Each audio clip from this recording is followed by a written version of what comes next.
High and low சேனலை மறக்காம subscribe பண்ணிருங்க அண்ட் மறக்காம பெல் பட்டனையும் கிளிக் பண்ணிருங்க.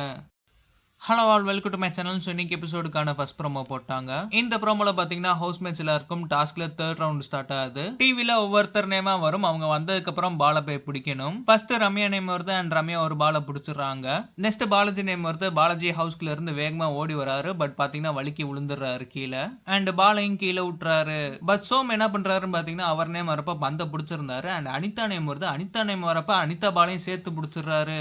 ஆக்சுவலா பாத்தீங்கன்னா அந்த பால் அனிதாக்கு தான் போகணும். பட் சோம் பிடிச்சி நான் 2 பிடிச்சிட்டேன்னு சொல்லிட்டாரு. அண்ட் லாஸ்ட் எல்லா ஹவுஸ்மேட்ஸ் உட்காந்துருக்காங்க அண்ட் சோமுட்ட நீ எத்தனை பிடிச்சேன்னு சொல்லிட்டு ரியோ கேட்கறாரு. சோமு நான் 2 பால் பிடிச்சேன்னு சொல்றாரு. அண்ட் ரம்யா கேட்கறாங்க உங்களோட நேம் 2 தடவை தான் வந்துச்சு, அப்புறம் எப்படி நீங்க 3 பால் பிடிச்சீங்கன்ட்டு. சோ சோமு அனிதா பாலையும் சேர்த்து பிடிச்சு வச்சுக்கிட்டாரு. நேத்து எபிசோட்ல பார்த்திருப்பீங்க ஒரு பாலை மட்டும் ஹவுஸ்மேட்ஸ் எடுக்கவே இல்லை, அது ஒரு ஓரமா இருந்துச்சு. அந்த பாலை சோமு எடுத்து வச்சிருக்கணும் அண்ட் நம்மளை குழப்பறதுக்காண்டி ப்ரோமோல இப்படி எடிட் பண்ணிருக்கலாம். சோமு அனிதாக்கு வந்த பாலை தான் அவர் பிடிச்சு வச்சிருப்பாரு.